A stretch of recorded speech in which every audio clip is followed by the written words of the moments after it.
Selamat sore semuanya, bertemu kembali dengan saya Yuska dalam webinar Mosaic Art Tale of Tales.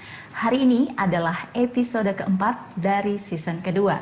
Dan di sini saya tidak sendiri, tetapi ditemani langsung oleh Ibu Ruby. Jadi teman-teman yang sudah setia mengikuti webinar dari season pertama, pasti sudah cukup familiar dengan beliau. Langsung saja kita sapa, hai Ibu Ruby. Hai Yuska. Boleh di-sharing kan Ibu untuk Mosaic Art Tale of Tales untuk webinar season kedua ini? Hai teman-teman designers, terima kasih sudah mengikuti webinar pada sore hari ini.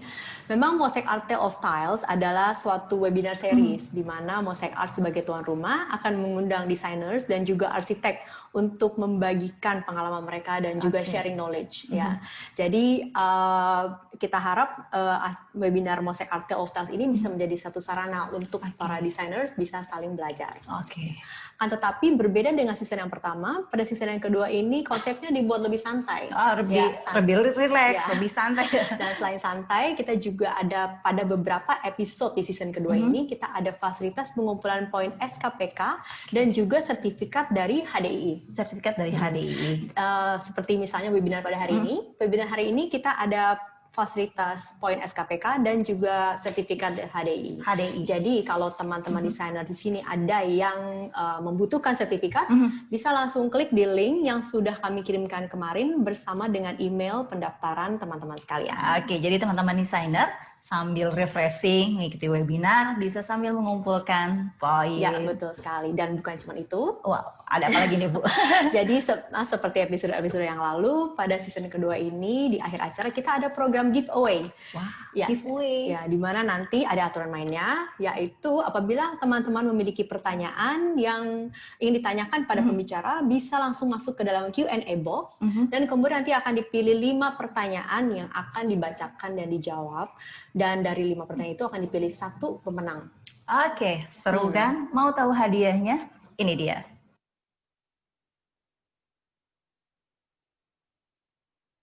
Nah, itu tadi giveaway pada episode keempat. Teman-teman desainer yang ingin mendapatkan giveaway, tinggal memberikan pertanyaan dan setiap pertanyaan yang masuk di dalam Q&A box ya Bu ya. Kita akan memilih 5 pertanyaan yang akan dijawab oleh pembicara dan dari 5 pertanyaan ini akan dipilih 1 pemenang. Dan yang memilih adalah pembicaranya.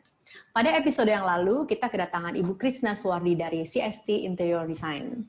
Seperti yang kita tahu bahwa CST Interior ini kebanyakan desain-desainnya itu menggunakan konsep natural. Ya, jadi banyak memakai warna-warna natural atau earth tone colors.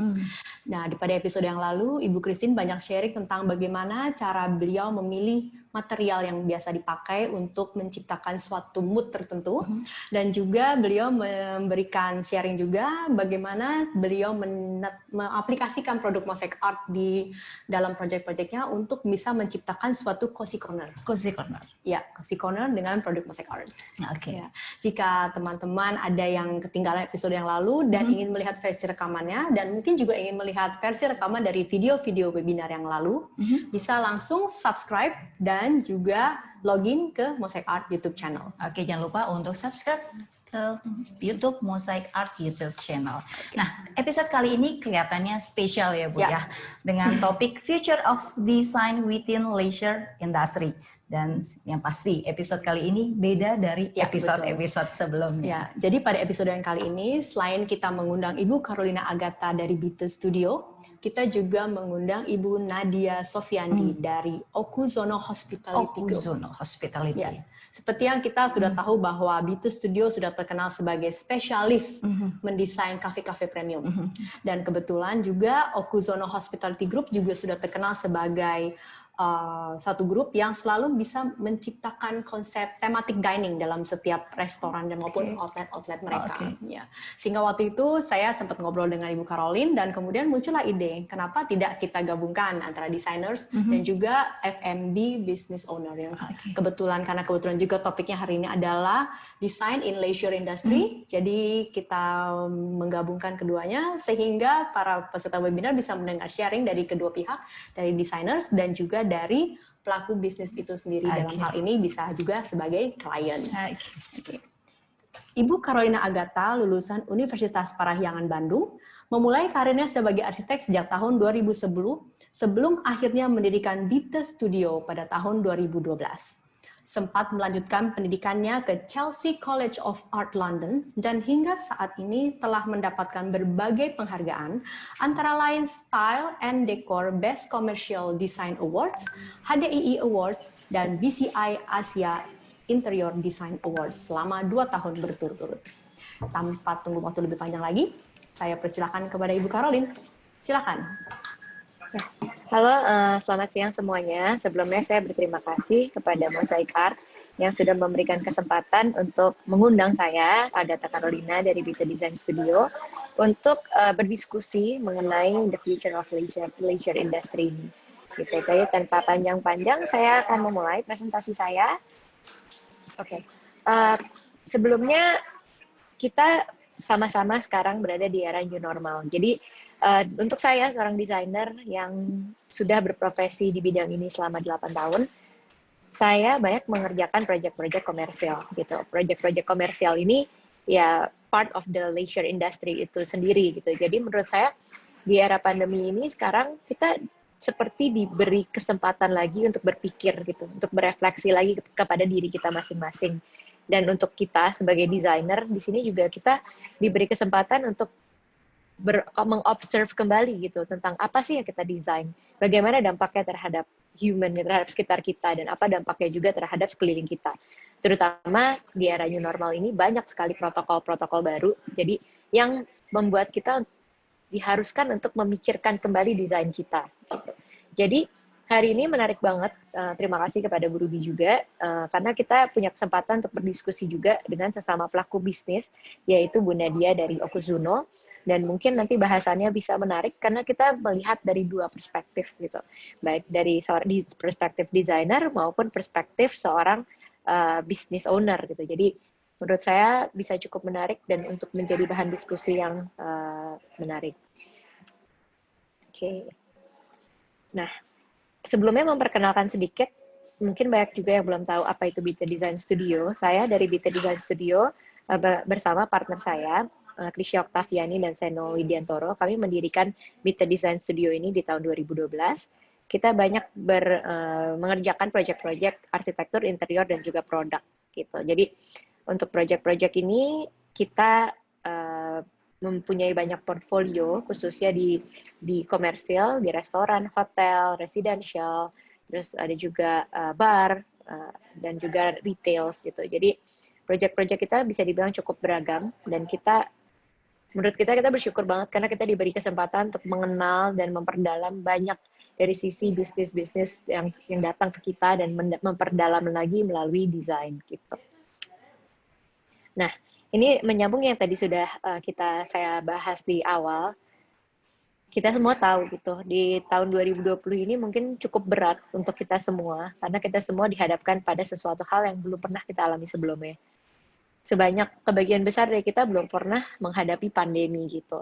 Dan kita di awal tahun 2020 ini dihadapkan pada 2 million confirmed cases of coronavirus affecting the world's population right now, yang itu sendiri impact-nya banyak banget terhadap personal kita, baik itu untuk pribadi kita maupun pekerjaan kita ataupun di keseharian kita.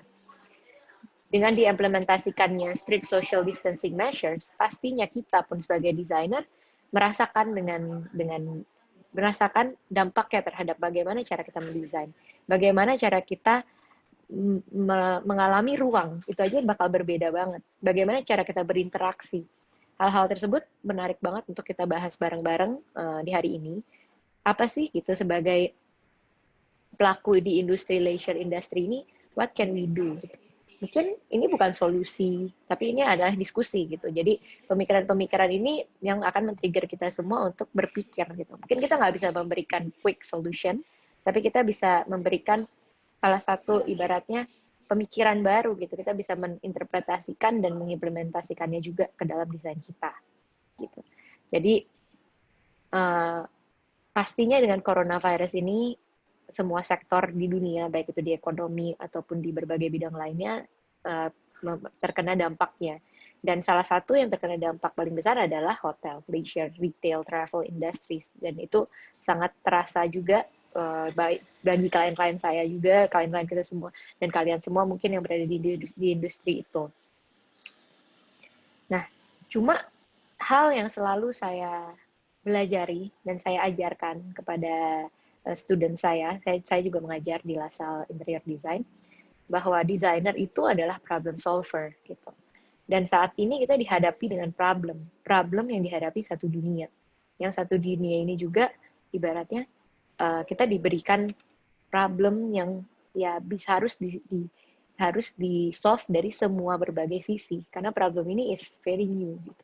Jadi we as a designer, kita jangan malah nambahin problem, we have to solve it.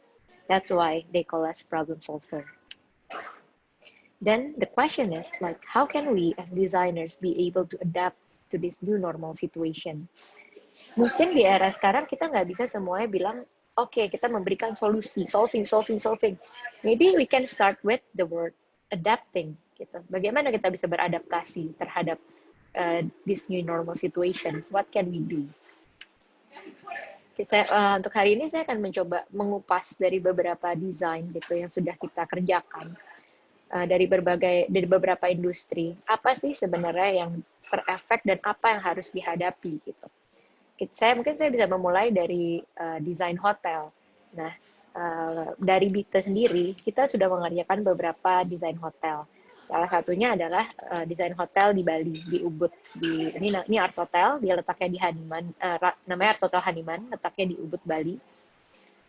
Dia luasnya 400 meter, tapi dia bisa dibilang butik hotel yang memiliki 22 unit kamar. Dan ya dengan kita ngobrol panjang dari mereka dan lain-lain, pasti semua dari hotel mengalami impact yang sangat besar di era pandemi ini. Gitu. Jadi dengan kayak travel restriction, dari keterbatasan pergerakan manusia sekarang, pasti impact-nya pertama adalah di travel industry. Orang tidak memikirkan untuk berlibur karena kita dibatasi pergerakannya. Gitu. Jadi what can we do? Gitu. Pastinya di era-era PSBB yang kemarin, kita nggak bisa berbuat apa-apa karena memang kita tidak bisa traveling gitu.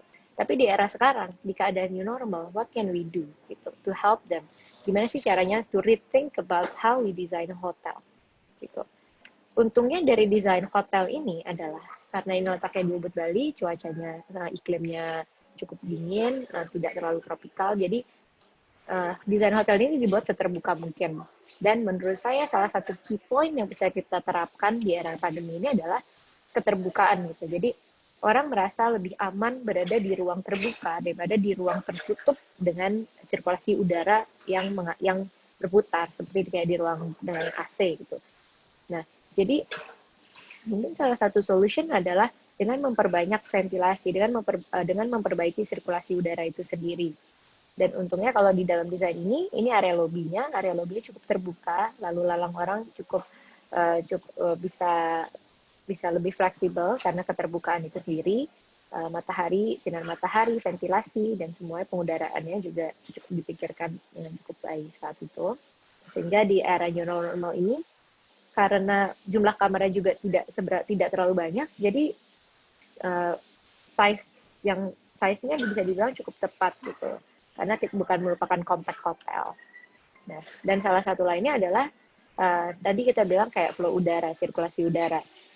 Jadi untungnya adalah di desain Art Hotel ini kita membuat desainnya dengan terbuka gitu. Jadi bahkan bangunannya sengaja dipecah di tengah supaya memiliki akses di tengah-tengah dengan aksesnya, dan tangga ini menghubungkan semua lantai gitu. Jadi semua lantai itu bisa diakses dari akses tengah ini, dan di semua koridornya pun memiliki pencahayaan dan sirkulasi udara dan yang bisa cross ventilation gitu. Jadi tidak membutuhkan air conditioner. Jadi sirkulasi udaranya bisa lebih fleksibel. Dan ini desain dari koridornya itu sendiri lebih terbuka, dan ini desain kamar-kamarnya. Dan kalau ngomongin soal material, penerapan material di hotel ini juga cukup menarik karena kita hanya menggunakan material-material lokal setempat. Material-material lokal setempat ini kita pakai supaya tidak terlalu menggunakan banyak material dari luar. Dan apa yang sedang kita pelajari sekarang di era pandemi ini, saat kita mendesain sesuatu, hal itu perlu banget dipikirkan. Gitu. Contohnya kita lagi ada project di Sumba, dan dengan kayak banyaknya travel restriction itu, construction di site pasti akan lebih sulit gitu, karena pergerakan kita untuk orang kayak shipping barang dan lain-lain lebih dibatasi. Jadi sebagai desainer kita harus belajar lebih dalam tentang local material. Gimana cara kita bisa menggunakan material-material lokal tanpa harus menyusahkan untuk pergerakan manusia gitu. Karena dari pandemi ini pergerakan itu sesuatu yang dilimitasi, dan di situ kita belajar untuk lebih menghargai pergerakan manusia gitu. Jadi gimana caranya untuk kita memaximize dan memaksimalkan penggunaan dari material yang ada di tempat ini. Lalu ini bagian roof deck-nya, biasa digunakan untuk yoga dan untuk aktivitas-aktivitas outdoor. Nah, sorry. Untuk kamarnya sendiri, ini desain kamarnya. Kamarnya cukup spacious, dan untuk area kamar mandinya, bathroomnya sengaja kita memang pisah fungsinya. Jadi di saat misalnya menginap berdua, ada yang tetap bisa pakai toilet, ada yang tetap bisa pakai shower, dan ada yang bisa tetap pakai wastafel gitu. Jadi tidak saling mengganggu satu sama lain gitu. Jadi misalnya ada yang lagi mandi, tetap ada yang bisa cuci muka gitu. Jadi hal itu saat itu kita pikirkan di saat merancang hotel ini. Ini salah satu unit kamar lain yang terletak di atas. Ini kamar ini secara size lebih kecil ukurannya, cuma dia memiliki view yang lebih luas. Lalu bagaimana kalau untuk mendesain restoran dan bar gitu? Ini banyak sekali kita dapat pertanyaan juga dari klien-klien kita gitu, terutama klien-klien yang sudah kita desain. Kayak, Lin, apa nih yang harus gue lakuin nih dengan restoran gue yang baru buka misalnya? Di era pandemi ini harus apa ya? Apakah harus mengasih partisi? Harus menerapkan protokol kesehatan dengan distancing? Apakah layoutnya harus diubah? Itu banyak banget pertanyaan. Dan balik lagi, kalau menurut saya itu tergantung balik dari setiap brand, dari setiap tempatnya masing-masing. Gimana mereka mau melimit kapasitasnya itu sendiri dan pergerakan manusianya. Tapi kita kasih beberapa contoh. Ini ada satu project Akta Brasserie, dia project yang baru buka 1 minggu sebelum PSBB. Jadi 1 minggu sebelum PSBB dia buka, lalu 1 minggu dia beroperasi, dia kena PSBB. Mereka terdampak cukup besar juga saat itu, karena ibaratnya kalau di bisnis food industry, di saat kita buka opening, itu kan ibaratnya honeymoon period-nya gitu. Jadi mereka kehilangan honeymoon period itu karena PSBB, dan mereka full tutup hampir selama 2 bulan. Ini bagian entrance-nya, dan sekarang mereka sudah beroperasi secara normal, beroperasi biasa dengan mengikuti protokol kesehatan. Cuma yang menjadikan mereka saat ini di keadaan new normal bisa dibilang tetap maksimal adalah mungkin karena mereka memiliki banyak sekali ruang outdoor gitu. Di saat pandemi ini, apa yang kita rasakan adalah banyak banget orang untuk memilih pergi ke satu tempat yang lebih terbuka. Jadi dia lebih somehow ngerasa secure, ngerasa lebih aman karena flow udaranya baik gitu. Nah, ini area barnya. Area barnya ini di sini ada banyak pintu sliding. Pintu sliding ini semua bisa dibuka.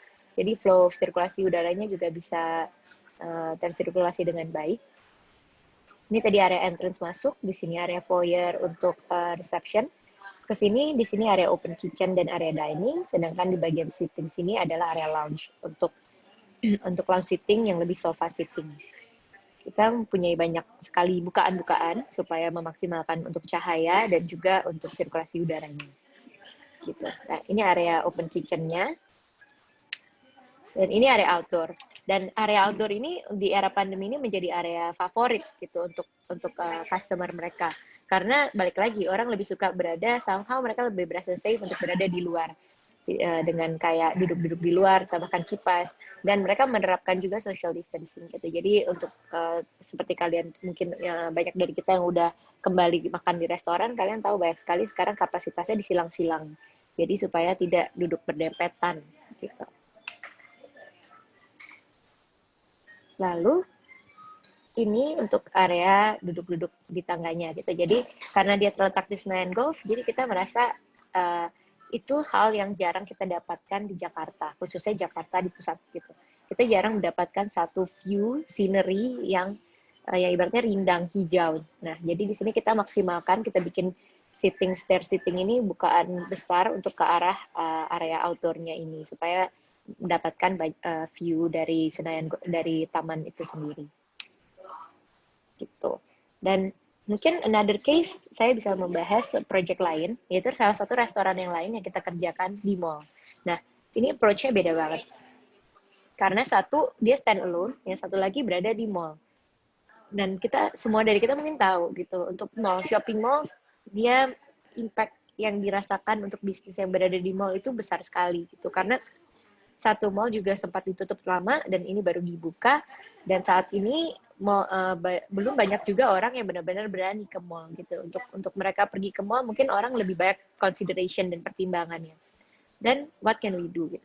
Nah, untungnya di project yang ini adalah karena dia mempunyai lokasi yang cukup dibilang prime, jadi dia terletak di lobby.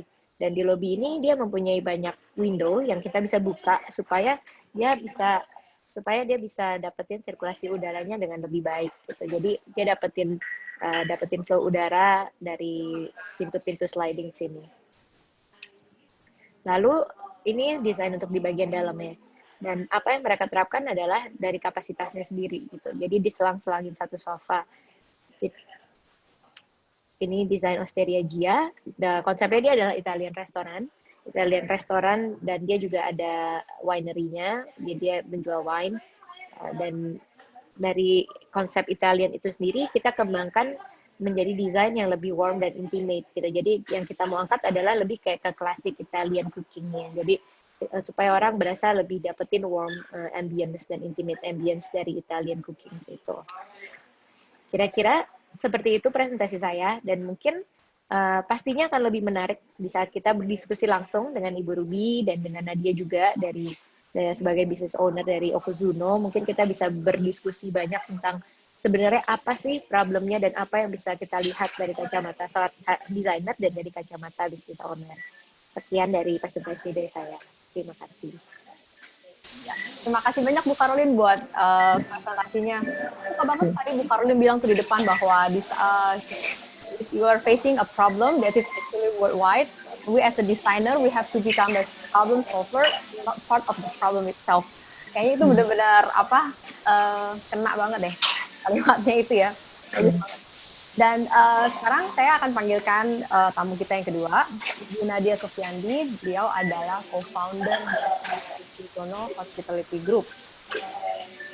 Okuzuno Hospitality Group didirikan pada tahun 2017 dengan sebuah visi untuk menciptakan tematik dining yang dapat memanjakan seluruh panca indera penglihatan. Setiap konsep dari Okuzuno Group dirancang untuk memadukan rasa dan tekstur makanannya dengan visual interior, aroma, dan suara dari open kitchen.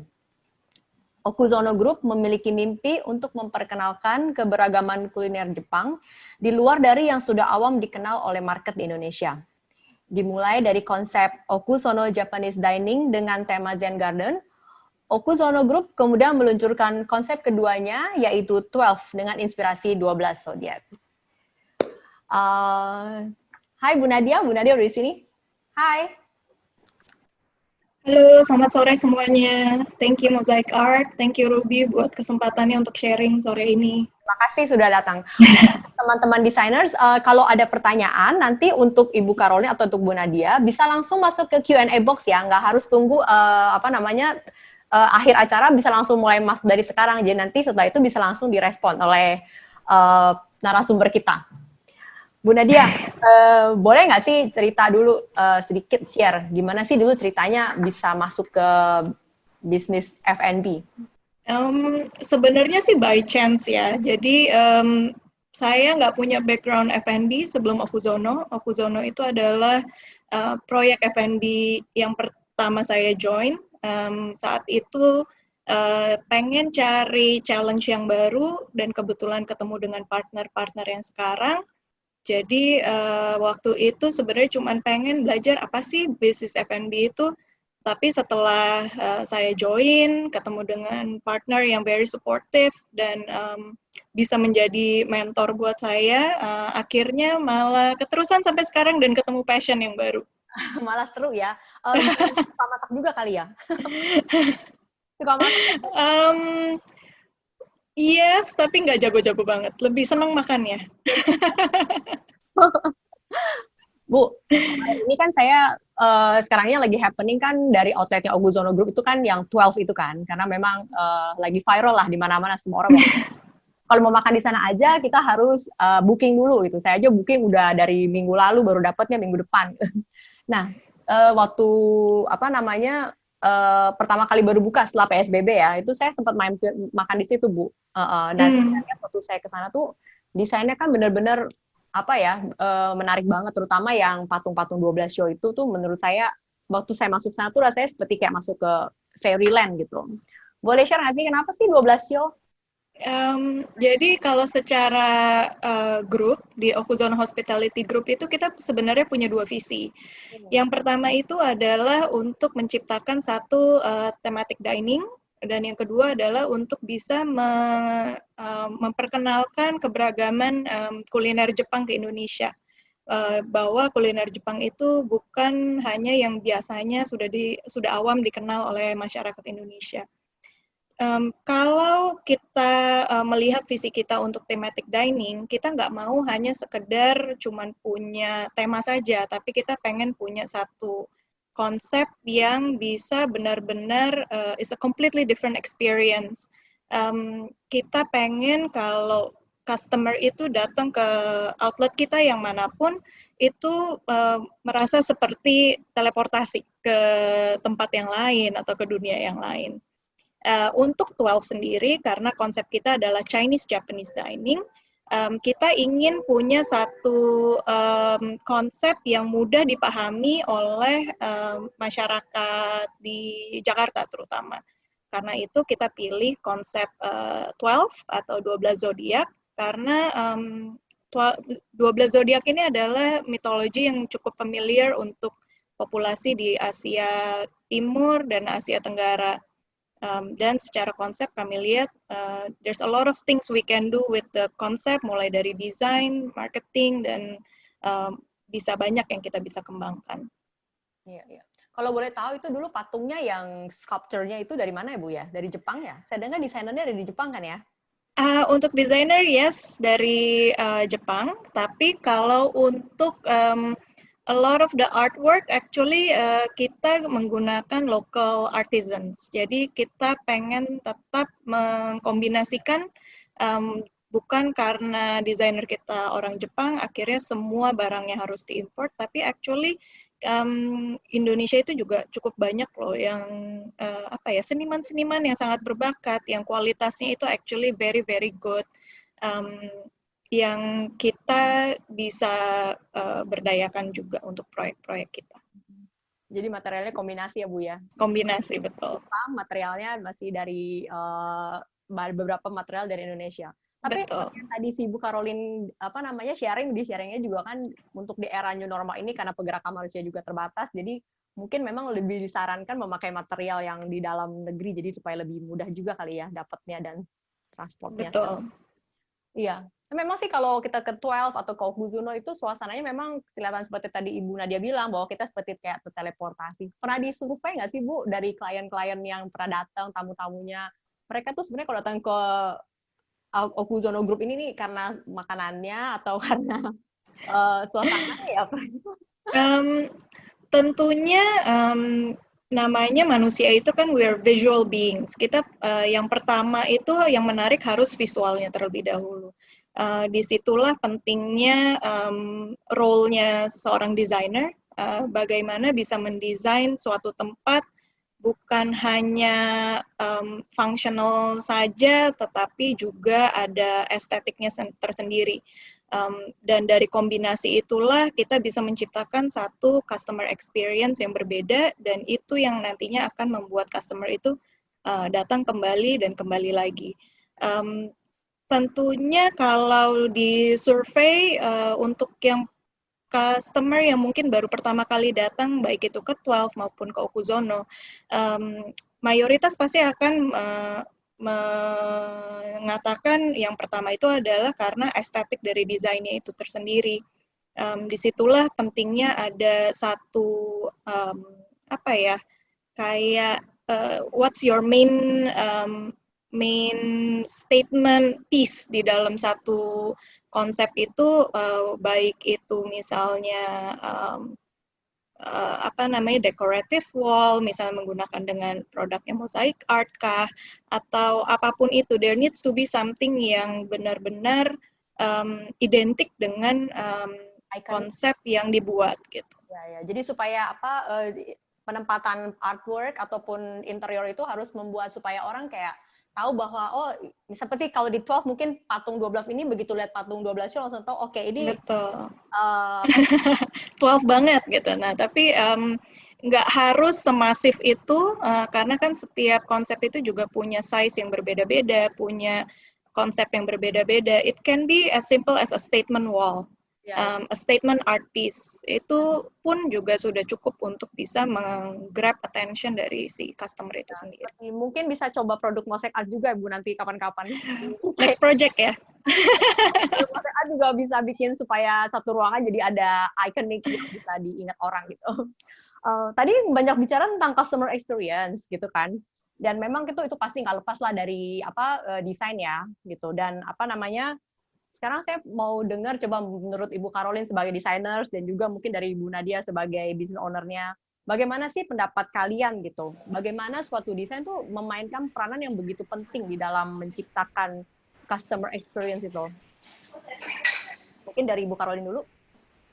Nah, yang pasti penting banget gitu. Jadi di saat kita memulai mendesain, biasa kita ngobrol panjang dengan kliennya. Kira-kira brandnya ini seperti apa gitu. Brandnya apa yang mau diangkat dari brand itu sendiri. Storytelling apa yang pengen orang rasakan di saat orang datang ke satu tempat gitu. Contohnya kayak tadi saya cerita Osteria Gia gitu. Apa sih yang pengen diangkat? Oh dia bilang, oh dia sudah punya restoran Gia sebelumnya di Sampurna Building. Cuma itu vibe-nya lebih elegan, lebih kayak higher end. Dan di sini kita pengen membawa kembali feeling kayak kalau misalnya kita makan makanan Itali dibuatin sama orang tuanya atau gimana gitu, kayak lebih dapetin homemade Italian food-nya gitu. Jadi perasaan customer experience itu pasti related banget dengan apa yang mau kita ceritakan di awal. Jadi brandnya itu harus strong dulu, punya cerita, punya konsep, dan itu ditranslate supaya customer-nya pas datang pun dia bisa merasakan apa yang brand ini mau ceritakan gitu. Jadi contohnya kayak tadi beberapa project itu Astreja atau mungkin dari 12 gitu, itu juga ceritanya udah storytellingnya udah unik banget gitu, sampai kalau orang datang di sana tersampaikan gitu dengan jelas. Dan ya benar kayak tadi bisa disampaikan ya dengan banyak cara, dari statement piece kayak tadi udah dibilang oleh Bu Nadia, dari berbagai hal, dari decoration, dari wallnya, atau bahkan dari brandingnya, dari menunya, dari macam-macam gitu, dari produknya sendiri. Dan menurut saya itu harus berjalan beriringan. Jadi semuanya itu harus membentuk satu kesatuan, jadi satu storyline gitu sih. Kalau dari desain pasti kita membantu untuk menggarap feel dari tempatnya gitu, space-nya. Dan itu pasti bekerja sama juga, mungkin dari kalau Ibu Nadia juga dari produknya juga harus berbicara juga gitu. Dari Ibu Nadia? Iya, kalau dari kita customer experience itu sebenarnya multi layers ya. Jadi nggak cuman vibe-nya aja atau desainnya aja bagaimana. Mungkin Bu Caroline yang bisa lebih ngomongin lebih detail. Cuman kalau dari grup kita juga memikirkan awal root-nya itu dari mana sih? Pertama itu harus functionality.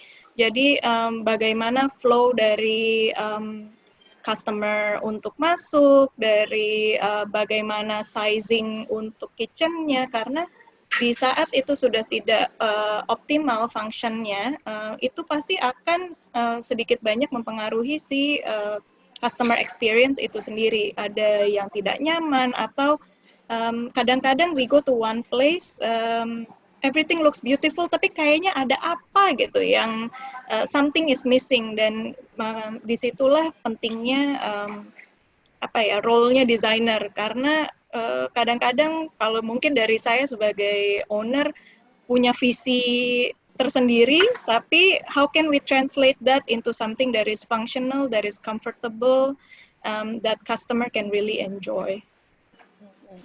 Ya betul juga. Jadi memang harus bisa dikomunikasikan ya, karena mungkin owner punya satu ekspektasi, desainer harus bisa menerjemahkan ekspektasinya apa.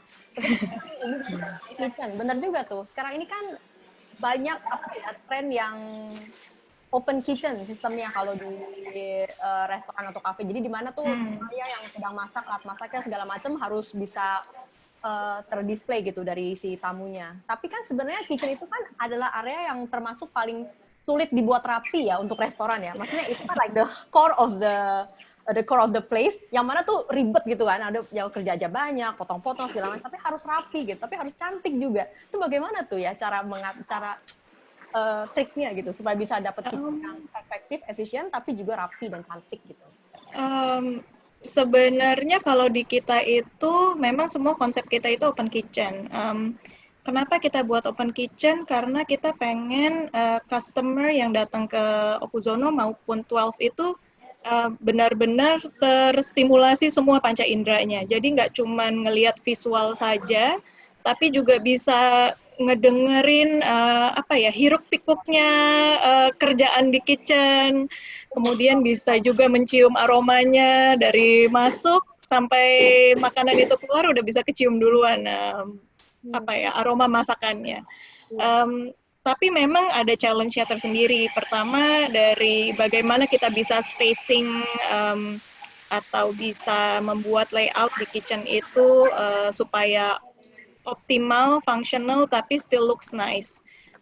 Kalau di 12 itu challenge kita adalah kita membuat satu island untuk grill dan dimsum yang bentuknya segi 8. Karena kotak-kotak cubicle kita juga semuanya segi 8. Jadi kita pengen ada satu shape yang konsisten untuk ada di kitchen juga. Jadi very thankful for our untuk kontraktor kita juga yang bisa memenuhi imajinasi kita dan bisa mendeliver sampai hasilnya seperti itu. Kalau dari desainer bagaimana nih Bu Caroline? Bagaimana triknya gitu supaya kitchennya bisa, kalau misalnya kita open display kitchen udah pasti alat-alat yang dipajang kan harus alat-alat yang ada seninya gitu tampilannya. Nggak mungkin lah panci biasa gitu, pasti harus yang seperti apa gitu. Biasanya dari sisi desainer.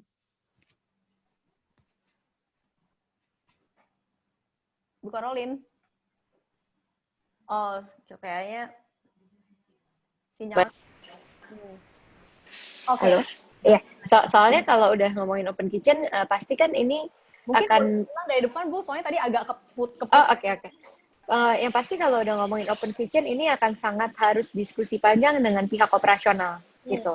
Karena untuk open kitchen pasti yang paling paham dan yang pasti paling tahu adalah pihak operasional gitu. Apa saja mau flow-nya gimana open kitchen-nya. Jadi contoh kita pernah bikin public market di Grand Indonesia. Dia juga open kitchen full. Jadi sampai even area washingnya semua juga kelihatan dari depan. Nah, cuma challenge-nya yang pasti adalah gimana bikin open kitchen itu terlihat menyatu dengan emang kayak desain dari keseluruhan gitu. Jadi nggak cuma terlihat kayak dapur yang langsung dibuka gitu aja gitu. Jadi dari sisi lightingnya pun harus dipikirin gitu. Lightingnya pun harus selaras dengan kayak interiornya. Material-materialnya juga nggak boleh langsung bener-bener cuma ibaratnya keramik tiles nggak diapa-apain gitu. Jadi pasti harus open kitchen-nya pun harus terdesain dengan baik gitu. Dan kita juga harus tahu operasionalnya gimana. Contohnya kalau kayak di public market itu flow-nya harus kelihatan nih, kayak orang datang dia beli ini pesan jus, pesan pilih makanan apa. Nah, itunya juga harus kita paham gitu. Jadi sebagai desainer kita nggak bisa cuma bilang kayak ini gue kasih space ya udah urusin, enggak, karena kita juga harus tahu sampai ke flow-nya kayak apa, gimana customer experience-nya kayak tadi, apa customer datang dulu pesan lihat baru bayar atau bayar baru gimana, itu juga sangat ngaruh ke placement nanti equipment di dalam kitchen-nya itu seperti apa gitu. Jadi ya kalau dari desain yang pasti satu kita harus paham function-nya, kayak untuk apa sih equipment ini gitu. Nah, dan kedua kita harus tahu flow orang di dalamnya tuh mau gimana, flow customer bergerak gimana. Nah, baru kita bisa mendesain dan menjadikan itu bukan cuma part of kitchen, tapi part of kitchen yang terdesain gitu. Yang pertama itu adalah layout, kedua ya, yang paling berangkatnya dari situ, kemudian baru yang lain-lain. Menarik ya. Oke, nah sekarang yang lain lagi nih yang lebih menarik juga kan sejak tadi yang Bu Karolin juga udah sharing kan bahwa sekarang kan social distancing, new normal, semua harus higienis, harus sanitize gitu kan. Ini kan juga suatu tantangan kan, terutama untuk yang bisnis di F&B lah, leisure gitu. Nah, eh saya waktu belum lama ya, mungkin bulan lalu lah ya, atau 2 bulan lalu, saya tuh sempat pergi ke satu tempat restoran yang saya tuh suka banget tempat itu, karena saya tuh suka dengan suasana ambience-nya gitu. Dan waktu itu saya pergi sama keluarga saya, suami saya sama anak saya. Tapi ternyata pada saat di sana itu, mereka tuh menerapkan protokol gitu, yang social distancing. Jadi setiap duduknya harus di selang-selang gitu, kemudian dikasih juga partisi. Tapi partisinya itu kan bener-bener jadi pembatas banget, jadi saya tuh susah gitu kalau mau ngobrol gitu, jadi kelihatannya kayak kurang nyaman lah ya. Nah sekarang tuh bagaimana tuh menghadapi yang behavior yang berubah ini untuk kedepannya, kalau misalnya nih suatu saat harus membuat restoran baru lagi di tahun 2021 yang akan dibuka, tapi kan kita nggak tahu nih nanti 2021 itu kira-kira apakah masih social distancing atau sudah kembali kayak dulu, kira-kira desainnya seperti apa yang ada dalam pikirannya, atau mungkin udah ada restoran yang existing tapi konsepnya mungkin tertutup gitu, jadi nggak ada ruangan terbuka atau apa, terus mau direnovasi, kira-kira ada gimana kalau dari sisi mau desain dulu atau dari business owner dulu nih, Serah? Dari Nadia dulu. Kalau dari saya sebagai business owner sih, of course, ekspektasinya 2021 jangan sampai kita masih seperti sekarang. Hopefully it's better. Ya. Karena ya in terms of apa ya comfort untuk si customer-nya juga jadinya berubah, behavior-nya juga kita harus ubah. There's so many factors that goes into it gitu loh. Tapi tentunya kita juga mau make sure safety and health bukan hanya customers kita, tapi juga semua staff kita. Jadi kalau dari kita memang kebetulan karena desain kita itu memang sudah banyak cubicles, jadi kita space kita lebih mengatur spacingannya sih. Jadi mana yang terlalu dekat dengan food preparation atau drink preparation, mana yang terlalu dekat dengan satu sama lain itu kita kosongkan. Kemudian per table-nya pun kita juga kurangi. Tapi memang challenge-nya adalah terutama di 12. Karena konsep kita adalah Chinese Japanese, it's still Chinese food yang identik dengan lebih ke family, bigger groups, dan itu menjadi challenge tersendiri sih, bagaimana pengaturan table, pengaturan big groups, flow keluar masuknya itu that's one of our biggest challenge right now. Iya. Kalau dari Karolin?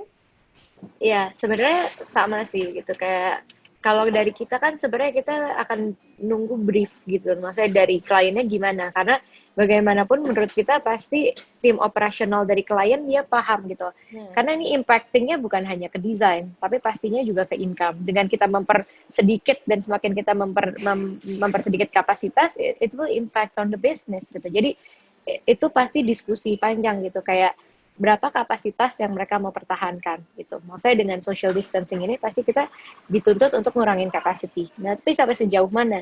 Nah, dari situ kita akan berpikir ulang tentang layout gitu. Di saat kita udah tahu, oke, ternyata kapasitinya harus dikurangin, let's say berapa? 50% kah? 60%? 70% gitu misalnya. Dari situ kita akan mainin lagi dengan melihat layout yang sudah ada, what can we do gitu. Dari situ kita bisa kutik-kutik dari mungkin secara flow-nya harus berubah kah? Ataukah misalnya banyak permainan loose furniture mungkin akan lebih fleksibel dan lebih mudah untuk di-arrange gitu. Tapi kalau untuk dari fixed furniture juga kita tahu, kan biasa restoran nggak mungkin semuanya fix ya, pasti ada yang mix antara fix dan loose. Nah itu kita bisa coba pikirkan gitu, gimana kita bisa mempermainkan kembali ruangnya, supaya ya tadi balik. Sebenarnya tujuan orang makan di luar gitu, makan di restoran kan dapetin experience-nya, dapetin vibe-nya. Kalau enggak ya gue ajakin aja gitu, maksudnya kirim aja makanannya ke rumah kan gitu. Jadi gimana caranya supaya kita juga nggak kehilangan esensi itu gitu. Gimana kayak tadi Ruby bilang, jangan sampai kita duduk terus jadinya makan sendiri-sendiri gitu kan, kayak nggak berasa ininya gitu. Jadi ya memang harus didiskusikan panjang dari sisi bisnisnya sendiri, kapasitasnya mau di berapa, kalau memang ada budget apakah bisa di layout, dirombak, ataukah gimana, itu biasa diskusi panjang dengan klien masing-masing, dan setiap brand pasti punya consideration yang berbeda-beda gitu. Tapi yang menariknya tuh ya, kalau di desain yang di 12 dan Okuzono itu tuh sudah ada desain yang cubicle itu ya. Itu kelihatannya udah kayak social distancing banget. Itu dulu sengaja atau atau kebetulan aja ya? Karena kan memang kan 12 kan between kan, jadi maksudnya dia betul. udah mau buka tapi PSBB nggak jadi buka, terus tunggu setelah buka PSBB baru dia buka kan? Apa ada perubahan desain atau memang udah awalnya gitu? Actually itu kita I'm very grateful, itu sebenarnya by chance aja sih. Dulu itu Okuzono kita buka di 2017, desainnya itu dibuat karena konsep kita adalah izakaya. Cubicles itu sebenarnya terinspirasi dari sake masu, kotak kayu yang biasa dipakai untuk minum sake. Jadi kenapa kita buat kotak-kotak berjenjang supaya semuanya bisa fokus ke open kitchen kita di Okuzono. Kemudian untuk di 12 kita pengen masih ada sedikit identitinya Okuzono yang dibawa ke 12 supaya yang kalau sudah regular customersnya Okuzono ke 12 itu I can see the resemblance gitu. Jadi masih ada sedikit consistency within the group. Jadi itu very thankful. Kalau dulu mungkin justru customer banyak yang komplain, kenapa sih table-nya kecil-kecil banget, terpisah-pisah. Tapi sekarang malah dicari gitu oleh customer. Jadi I'm actually very grateful. Ya, betul-betul. Apalagi di Okuzono itu kan dia benar-benar satu kotak gitu ya. Ada tempat Betul. Private banget gitu. Nah, udah mulai banyak nih di Q&A box, ada beberapa pertanyaan. Kita mulai respon ya. Untuk teman-teman desainer yang ingin mengajukan pertanyaan, bisa langsung masuk ke Q&A box ya. Nanti setelah itu kita akan langsung direspon oleh narasumbernya. Jadi langsung jangan salah masuknya di Q&A box dan bukan di chat box. Oke, pertanyaan yang pertama dari Bapak Adityo Wicaksono. Nama saya Adit. Saya mau tanya ke Mbak Agatha. Apakah dalam mendesain build interior untuk new normal, Mbak Agatha mempertimbangkan cost benefit-nya desain Mbak untuk klien? Apakah Mbak Agatha mengaplikasikan teknologi baru, seperti misalnya cat antibakterial, AC antibakterial, filter udara, dan lain-lain untuk interior kliennya? Mungkin maksudnya untuk era new normal ya? Maksudnya ini mungkin untuk era new normal, apakah pakai cat antibakterial atau AC antibakterial atau filter udara dalam desainnya? Ya, mungkin untuk kayak project yang under construction itu bisa jadi pertimbangan pastinya gitu. Tapi untuk project-project yang sudah jadi, mungkin ya ada pertimbangan tersendiri. Karena ya tadi seperti saya sudah bilang gitu, kayak dari sisi setiap brand dengan di era yang sekarang, ekonomi yang terdampak banget dari sisi bisnisnya, pasti ada konsiderasi sendiri untuk melakukan renovation itu gitu. Cuma mungkin untuk project-project yang lagi under construction, hal itu pasti butuh untuk dijadikan pertimbangan gitu. Dan benar kayak ternyata sirkulasi udara, filter udara, antibakterial, terus dan lain-lain itu menjadi sangat penting gitu. Sanitizing system gitu, apakah benar-benar perlu di setiap wastafel itu perlu dipikirkan banget letaknya. Apakah di setiap tempat, di setiap outlet benar-benar harus mempunyai ibaratnya area untuk membersihkan tangan gitu, karena nggak semua restoran atau nggak semua tempat itu punya kamar mandi sendiri ibaratnya gitu.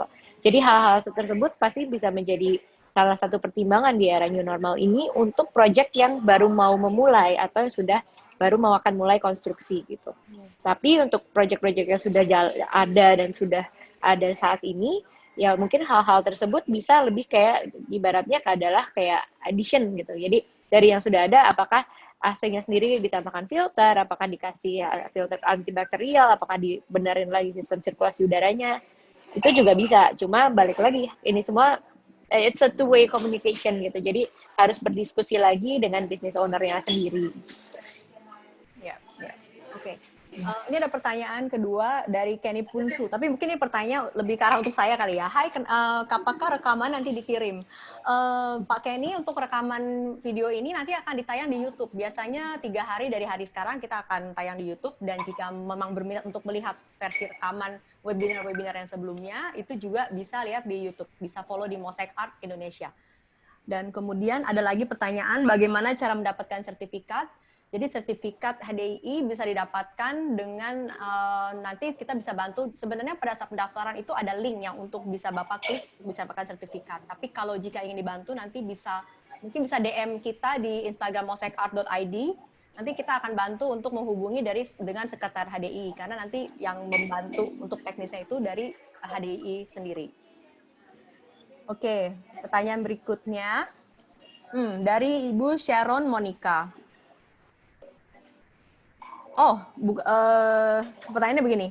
Bagaimana ya kalau ada orang-orang yang justru berpikir bahwa kalau di tempat yang terbuka itu malah lebih mudah terpapar virusnya? Mungkin maksud pertanyaannya ini, bagaimana desainnya untuk orang yang berpikir bahwa kalau tempat terbuka lebih banyak virus? Ya, sebenarnya balik gitu, karena ya apa ya, dengan pandemi ini kita nggak sebenarnya sama-sama saling masih belajar gitu ya. Kita nggak bisa bilang mana yang paling benar, mana yang paling enggak gitu. Yang pasti kita ikutin protokoler yang ada. Dan sebenarnya salah satu yang agak ditakuti dari ruangan ber-AC adalah takutnya kalau kita berada di satu ruangan tertutup dengan sirkulasi udara yang berputar terus. Nah itu yang mungkin agak-agak kadang orang takuti. Tapi balik lagi sebenarnya, apakah di ruang terbuka, apakah ruang tertutup, itu menurut aku sih balik lagi gimana kita menjaga diri kita gitu. Ibaratnya di saat kita melihat gitu ya, karena yang paling penting adalah kalau berdasarkan protokol adalah tentang distancing-nya itu sendiri. Di saat kita masih bisa menjaga jarak, kita masih bisa ibaratnya menjaga kebersihan kita sendiri, kita tetap cuci tangan, pakai masker dan lain-lain, mungkin itu akan lebih meminimalisir. Tapi untuk stigma atau pandangan kalau tempat terbuka, apakah tempat tertutup, itu menurut saya ya cara pandang masing-masing. Tapi yang kita tahu adalah distancing itu sendiri yang harus kita jaga gitu. Iya betul sih. Memang sekarang ini era new normal, kita nggak tahu yang mana yang benar. Maksudnya kita semua juga ini kan the first time for everyone. Jadi kita memang mencari ya Bu ya, yang mana yang benar yang harus kita lakukan gitu. Dan it's all depends, very subjective ya. Oke. Pertanyaan yang berikutnya, ini menarik juga nih, dari Pak Leonardo Devin Setiawan. Bagaimana mengatasi debu yang akan masuk lebih banyak ke dalam ruangan apabila kita menerapkan konsep desain open window? Atau apakah ada kekhususan pada tempat duduk di luar ruangan? Apakah, maksudnya ini kali ya, apakah perlu ada perlakuan khusus untuk seat yang diletakkan di outdoor? Apakah harus lebih sering dibersihkan atau bagaimana? Karena kan tadi konsepnya banyak outdoor ya mungkin, ruang terbuka. Ya, pasti ya gitu, kayak dimanapun itu sih, kayak outdoor furniture, indoor furniture, itu pasti ada pertimbangan dan treatment khususnya gitu. Jadi untuk outdoor furniture, biasa material yang dipilih kalau dia emang full outdoor juga pasti berbeda gitu. Kayak material-material yang pastinya bisa mudah dibersihkan, dari secara kayak pemilihan fabriknya sendiri atau material kayunya, itu biasa pasti material-material yang lebih mudah dibersihkan. Dan kalau untuk di luar, untuk debunya sendiri, ya pasti kalau yang namanya di luar, apalagi yang terekspos langsung dengan jalanan, pasti untuk debu akan lebih banyak. Jadi ya itu balik lagi ke SOP, proses standar dari masing-masing restoran untuk pembersihan dan cleaningnya gitu, ya supaya untuk tetap menjaga higienisnya. Kira-kira gitu ya. Mungkin Bu Nadia ada yang mau ditambahkan? Sebenarnya sih baik itu open window atau nggak open window, sebagai restoran operator, hygiene is very important ya. Jadi bukan karena kalau misalnya karena open window jadinya lebih berdebu, ya berarti kita memang harus tingkatkan frekuensi kita untuk pembersihannya, untuk make sure basic hygiene itu terpenuhi, dan juga untuk make sure lingkungan restoran itu it's safe and healthy untuk semua customers kita, dan juga untuk staff kita untuk bisa berada di sana. Dan seperti yang tadi Caroline sempat mention, pemilihan material itu sangat penting. Jadi bukan hanya melihat estetiknya saja, tetapi juga sustainability-nya. Karena namanya di leisure industry itu harus heavy duty sekali. Kita harus bisa lihat ini akan sustainable nggak sih kalau kita pakai material ini, untuk durability-nya itu seperti apa sih kalau misalnya ditaruh di outdoor kah atau di indoor pun certain areas pasti akan punya higher traffic dibandingin area lainnya. Kemudian juga memilih even decorative items pun kita pastinya akan ingin sesuatu yang lebih durable, easy to maintain, tapi tetap bisa jadi satu statement piece gitu. Itu yang sangat penting sih waktu memilih desainnya itu mau seperti apa, barang-barangnya seperti apa. Durable, easy to maintain, kedengarannya seperti tagline Mosaic Art tuh, Bu Nadia. Karena memang, makanya kita masih ngomongin next project ya.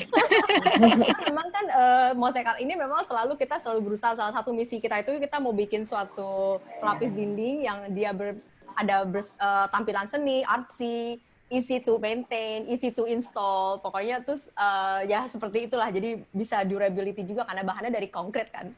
Kebetulan nih ada satu pertanyaan yang ditujukan ke Mosaic Art, mungkin saya bisa jawab ya. Pertanyaannya begini, apakah desain Mosaic Art fleksibel untuk diaplikasikan di restoran atau di kitchen?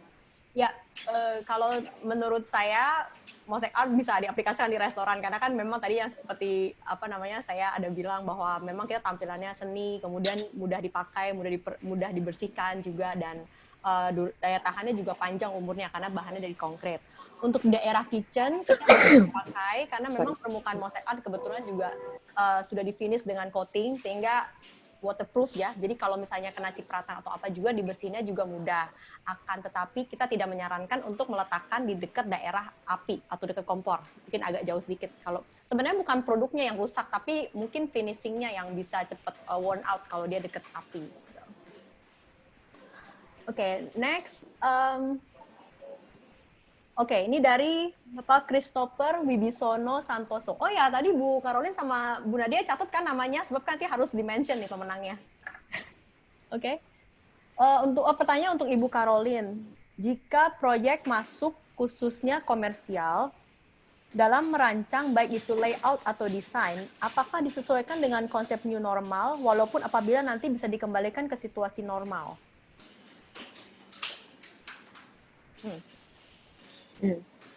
Pasti sih gitu. Kita akan tetap mendesain gini. Sekarang kalau di saat kita mendesain project baru, yang pasti kita sedang lagi mendesain project yang hopefully bakal buka 2 bulan lagi gitu.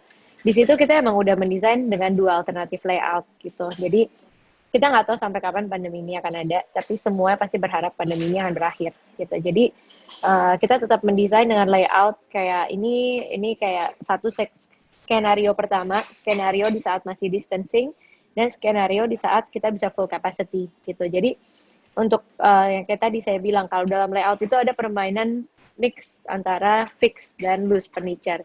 Jadi untuk kita mendapatkan kapasitasnya lagi sesuai untuk full capacity, kita bisa banget mainin di loose furniture-nya gitu. Mungkin di era pandemi sekarang kita bisa bermain lebih banyak loose furniture gitu, karena sangat fleksibel untuk kita geser. Apalagi ya kayak tadi contohnya, ada yang mau makan family, mau bareng-bareng gitu.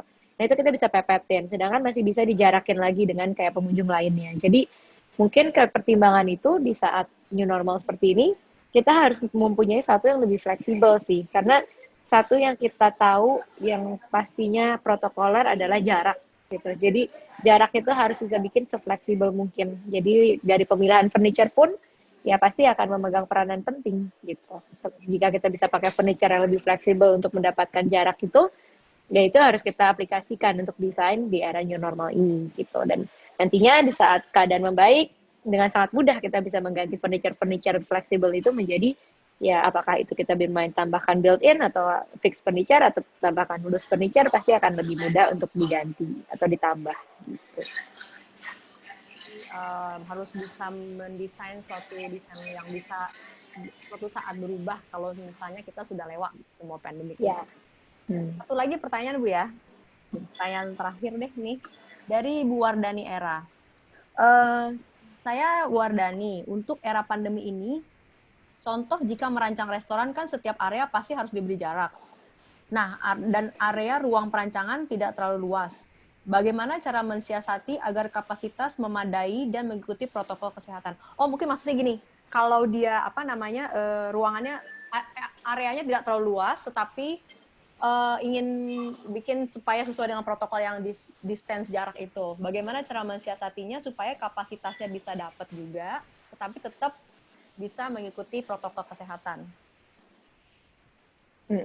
Sebenarnya kalau dari saya, jawabannya sih hampir sama kayak dengan yang tadi. Kita harus tetap bisa mempunyai fleksibilitas gitu. Karena apalagi dengan space yang kecil, dengan space yang compact, pasti kan jarak itu signifikan banget gitu. Ibaratnya dulu misalnya kita ngomongin sirkulasi harus 90 gitu ya, Santi. Tapi bisa aja kita pepet-pepet supaya dapetin capacity lebih banyak gitu. Nah, cuma sekarang kan pasti kita harus lebih memikirkan ya namanya jarak, kita harus kasih jarak karena dengan protokoler yang ada gitu. Jadi key-nya tetap menurut saya satu sih, being very flexible aja gitu. Jadi walaupun tempatnya kecil, ya kalau kita semakin memperbanyak permainan fixed furniture atau modular seating atau gimana, pasti kita akan in a way lebih terkotak gitu. Jadi susah bergerakannya. Gimana caranya kita bisa bikin satu furniture yang fleksibel untuk mendapatkan kayak flexibility dari kayak jumlah kapasitas, dari penggabungan seating, dari supaya bisa dijarakin antar furniture, yaitu dengan mendesain furniture yang lebih fleksibel untuk dipergerakan gitu, untuk dipindah-pindahkan gitu. Jadi mau tempatnya kecil, yaitu pasti semakin lagi untuk harus lebih dipertimbangkan fleksibilitas dalam mendesain furniture-nya. Kalau dari menurut Ibu dia bagaimana? Kalau dari bagaimana protokol kesehatannya? Kan kalau yang Okuzono itu kan sudah ada desain existing-nya gitu. Setelah dia ada PSBB ini apa yang dilakukan? Sebenarnya sih kalau dari pandangan saya, terutama untuk konsep yang sudah existing, there's only so much that you can do. Apalagi kayak seperti Okuzono, kita desainnya udah fix banget, it's a big structure di tengah-tengah, udah nggak mungkin dibongkar lagi gitu. Jadi cuman ya bagaimanapun juga the regulation-nya itu adalah kita harus korbankan 50% dari capacity. Jadi sebenarnya bukan hanya melihat dari kalau yang udah kepalang tanggung seperti kita sudah tidak bisa fleksibel untuk furniture-nya atau layouting-nya. Sebenarnya bagaimana kita sebagai business owner bisa lebih fleksibel sih, dan juga bisa memahami customer base kita. Karena sekarang juga banyak customer itu yang memang masih belum mau dine in, atau kalau mau dine in pun juga is very quick trip gitu loh, bukan seperti yang dulu yang bisa berjam-jam ngobrol santai. They just want to come, quickly eat and go. Jadi dari segi operasionalnya juga kita bisa harus catch up. Apa sih yang kita harus lakukan, baik itu kita merubah menu mix kita, mengubah operasional kita, atau memberikan offering yang baru yang juga atraktif buat customer base kita. Jadi menuntut sedikit kreativitas yang lebih dari segi operasionalnya, karena yes, design is problem solver, tapi kita juga nggak bisa memaksakan desainer kita untuk membuat sesuatu yang it's impossible gitu loh. Jadi it has to be a mix of both. Iya. Oh iya betul juga ya. Jadi memang benar juga. Maksudnya orang sekarang juga makan langsung pulang, jadi nggak terlalu lama ya duduk di sana. Apa mau tambah satu lagi pertanyaan nih? Soalnya lumayan menarik juga nih. Satu lagi deh ya. Setelah itu kita masuk ke giveaway. Dari Valencia Tandi, bagaimana pertimbangan desain untuk area transisi Dari luar ke dalam bangunan di era new normal ini, apakah mungkin ada area sterilisasi sebelum masuk ke bangunan dan ada desain khusus untuk area transisi ini? Ini mungkin maksudnya untuk ada restoran yang punya area outdoor dan indoor ya, jadi dari luar masuk ke dalam ya?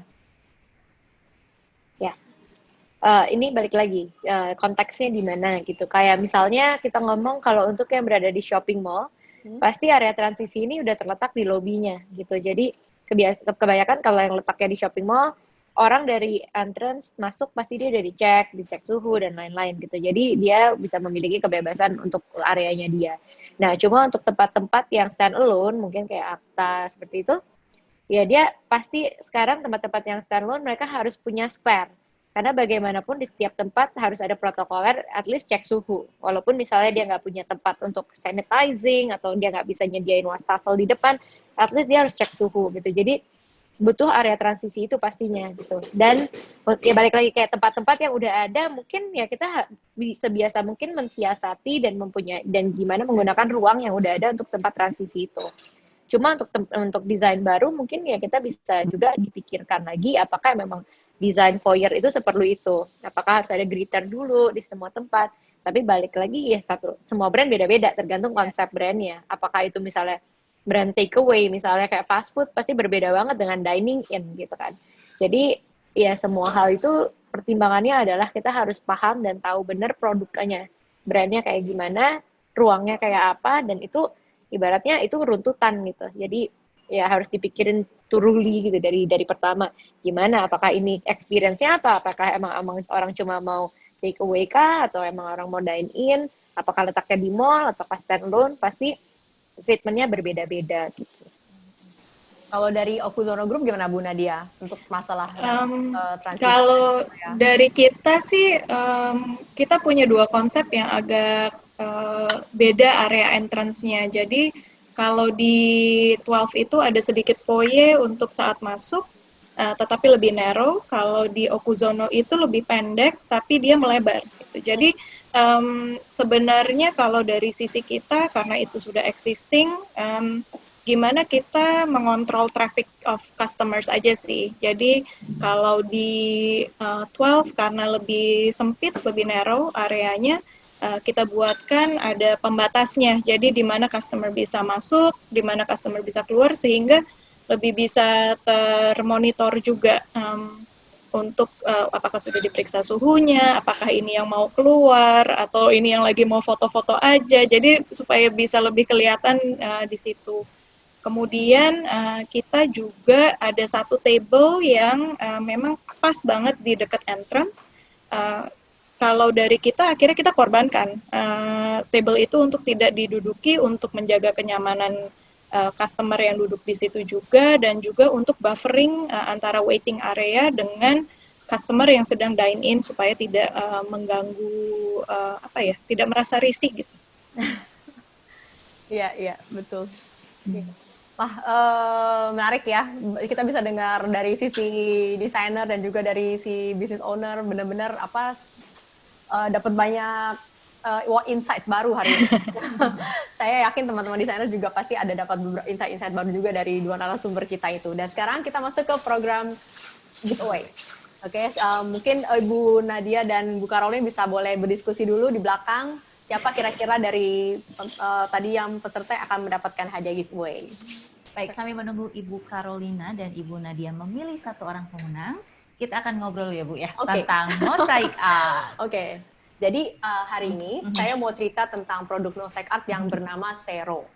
Nah, ya Zero itu adalah salah satu koleksi dari mosaic art yang termasuk di dalam signature collection mosaic art. Dan nama Zero ini sendiri berasal dari kata serotonin. Serotonin yaitu happy hormone. Happy hormone. Ya, itu hormon yang biasa diproduksi sama manusia kita kan kalau kita lagi happy atau kita lagi ngelihat suatu hal yang cantik-cantik gitu, dia akan muncul. Nah, jadi Zero ini ada 3 seri. Jadi dari Zero 1, Zero 2, dan Zero 3. Zero 3. Dan yang ini? Ya, ini Zero 1. Jadi Zero ini adalah hasil kolaborasi antara mosaic art dengan Domicilium Studio, Santi Alesius dan Humphrey Teja. Oke. Jadi ini kalau misalnya produk Zero ini, yang Zero 1, ini dia bisa di finish dengan 3 warna seperti ini yang saya suka. Jadi dan pasangnya juga bisa dipasang lurus begini atau mungkin bisa juga digabung antara 2 modul ini. Misalnya atas bawah seperti ini. Atau kalau misalnya dia cuma mau 1 aja bisa juga dipasang untuk disusun putar-putar gitu. Ini modelnya ngingetin saya dengan bunga, Bu. Iya, betul. Dari bunga. Malah dulu pertama kali saya lihat itu saya ingatnya malah pola polkadot. Tahun 70-an kan eranya keren kan, polkadot gitu. Nah, kalau yang ini? Nah, kalau yang ini seri Zero juga, tapi Zero 2 namanya. Zero 2? Ya, jadi Zero 2 ini, dia ada satu Zero ini ada 4 modul. Ini tapi sini saya hanya bawa 3. Ini modul bisa diputar-putar, jadi bisa dipasang seperti ini, gitu. Atau misalnya bisa juga disusun putar begini, gitu. Jadi, bisa dipadu padan dan diatur supaya dia tuh bisa sesuai dengan kreativitas si desainer juga gitu. Jadi bisa dibuat personal mau desainnya seperti apa.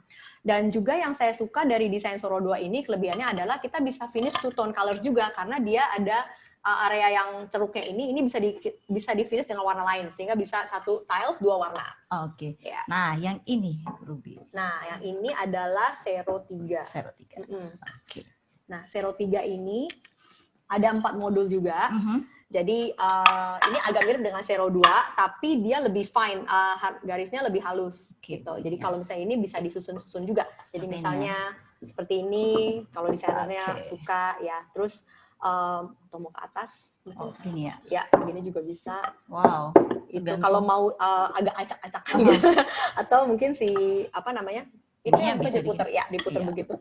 Oke, jadi agak bisa macem-macem dibentuk polanya ya, tergantung desainernya berarti ya Bu ya? Iya betul, dan bisa sendiri begini ya? Iya, itu bisa juga sendiri tuh kemudian diputar-putar. Wah seru ya Bu ya? Iya. Seru banget ini. Iya. Pantes, memang cocok namanya serotonin ya? Iya betul, karena seru gitu kayaknya desainernya bisa pilih.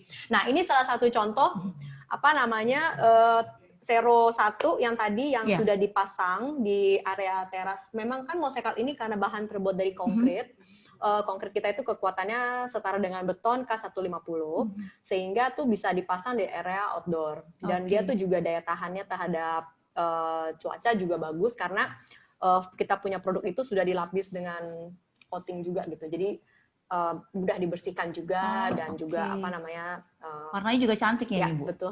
Kalau warna kita bisa pilih. Jadi maksudnya desainernya mau warna apa gitu kita bisa buatkan. Berikutnya ini juga contoh Zero. Ini Zero 2. Jadi ini Zero 2 yang bentuknya seperapat lingkaran tapi kita finish dengan 2 warna gitu. Jadi yang tadi saya bilang daerah lengkungannya itu di warna kuning, yang luarnya putih. 2 warna ya? Ya, 2 warna. Jadi bisa dipakai untuk di backdrop di kamar tidur seperti ini juga cantik. Berikutnya ini ini juga sama kayak tadi ya Bu ya? Ini juga Zero 2 tapi ini warnanya aja yang kita rubah gitu. Nah kebetulan tadi kan saya cerita bahwa Zero 2 ini ada 4 modul. Iya. Tapi tadi saya cuma bawa 3. Itu kalau diperhatiin di bagian atas dan di bawah itu ada bulutan-bulutan itu. Nah itu itu adalah modul yang keempat. Jadi modul yang keempat itu bentuknya kotak tapi di ujungnya ada seperti cekungan. Cekungan. Jadi bisa jadi pemanis. Jadi kalau misalnya mau diatur, dia mungkin bisa jadi untuk mengisi gitu, mengisi bidang gitu. Jadi kalau nggak cuma rata aja tapi bisa dikasih. Betul. Ya. Berikutnya, nah ini juga cara contoh lain pengaplikasiannya. Mungkin kalau ingin di finish dengan 1 warna saja. Dan kemudian hanya 1 tipe aja bentuk seperapat lingkaran itu bisa seperti ini. Memang kalau dilihat kan kalau beda warna aja dia juga suasananya juga langsung. Dan main di ini juga Bu ya, dicocokkan dengan furniture-nya kayaknya ya. Iya. Jadi cocok warnanya itu pas banget. Jadi memang tergantung desainernya ya pilih color dan bentuk ya. Iya betul. Jadi memang mosaic art ini kan kita bikin itu produk kita itu sepertinya personal gitu. Jadi desainernya ini bisa milih mau bentuknya apa, mau di polanya seperti apa, susunannya dan juga finishing color-nya mau seperti apa gitu. Jadi memang harapan kita tuh bisa menjadi kayak icon gitu dalam satu ruangan supaya orang langsung ingat gitu bahwa ini personal lah. Kemudian berikutnya ini juga contoh pemasangan Zero 2 yang dicampur ya. Jadi 3 modul diputar-putar gitu ya. Jadi bentuknya ini. Berikutnya Nah, ini contoh yang Wah, udah teraplikasikan. Gitu. Ini cantik loh Bu, ini dari segi warna. Dan kalau saya lihat ini seperti origami. Iya, ya mirip ya, mirip motif-motif Jepang ya. Nah, Bu Nadia mungkin bisa Bu buat di Okuzono. Cocok ya. Cocok. Berikutnya, nah ini juga dari Zero 2 juga, kombinasi dari 4 modul itu. Iya. Kita bisa susun juga konfigurasi seperti ini. Jadi ini kalau dilihat seperti kayak labirin ya. Ya, itu yang di ujung pinggir itu yang ada bulut-bulut itu adalah modul yang keempat itu yang tadi saya cerita. Warnanya juga cantik ya. Ya, kalau warna bisa custom sih. Nanti maunya warna apa di finish-nya gitu, kita bisa bantu untuk mewujudkannya. Berikutnya, nah ini kemarin desainer saya sempat, desainer in-house ya, in-house mosaic art. Kita sempat ada satu rumah ibadah gitu yang ingin pakai, kemudian kita buatkan desain seperti ini juga dari Zero juga. Zero juga. Ya, jadi dia bisa bikin seperti first dari Al-Qur'an ya. Oke. Ya, bagus ya Bu. Iya. Ini kreatif loh. Iya, betul. Kreatif banget. Iya, jadi memang dengan mosaic art itu memang kita tuh mau membantu gitu desainer, karena kan memang desainer itu banyak kan orang-orangnya kreatif gitu, benar, banyak sangat ide. Kreatif. Jadi kita mau supaya desainer itu bisa senang gitu. Iya, tersalurkan juga ya Bu untuk ide-ide kreatif. Iya, all their creative idea bisa terwujud gitu dengan produk mosaic art ini. Gitu.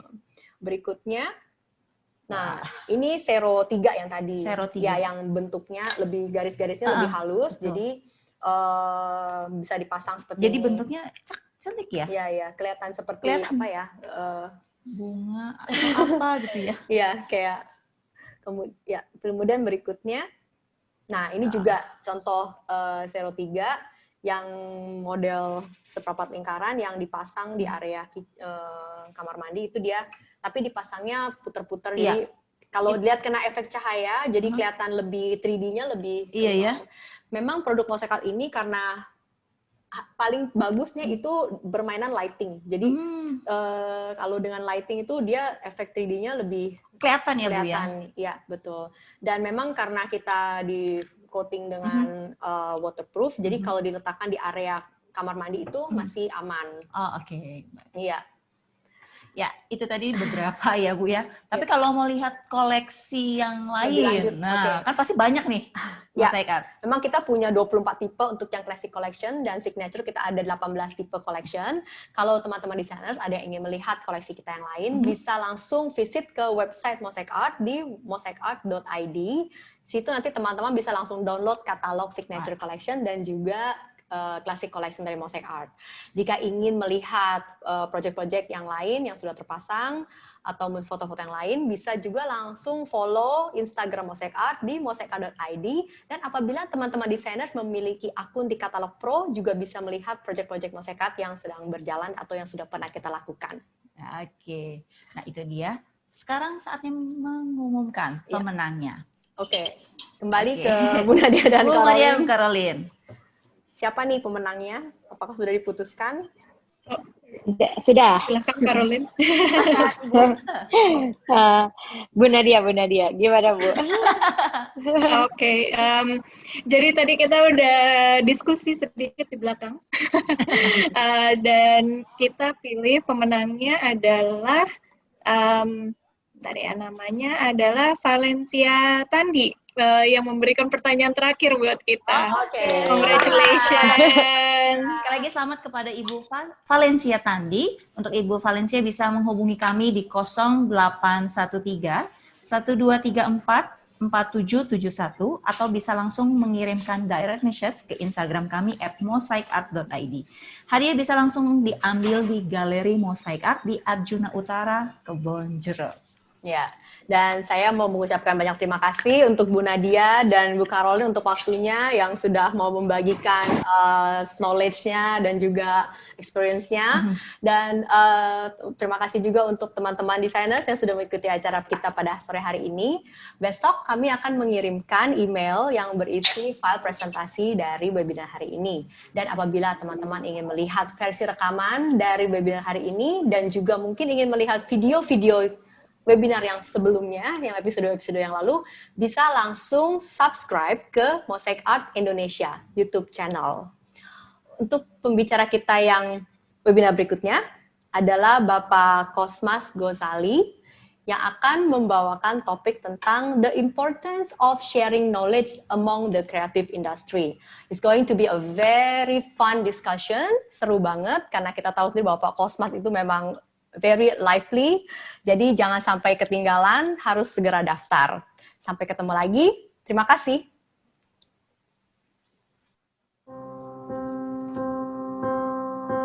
Peribahasa mengatakan sebuah permata tidak akan dipoles tanpa gesekan.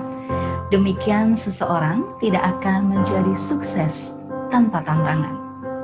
Terimalah semua tantangan dan masalahmu, jangan pernah mengeluh, tetapi lihatlah dari sisi baiknya.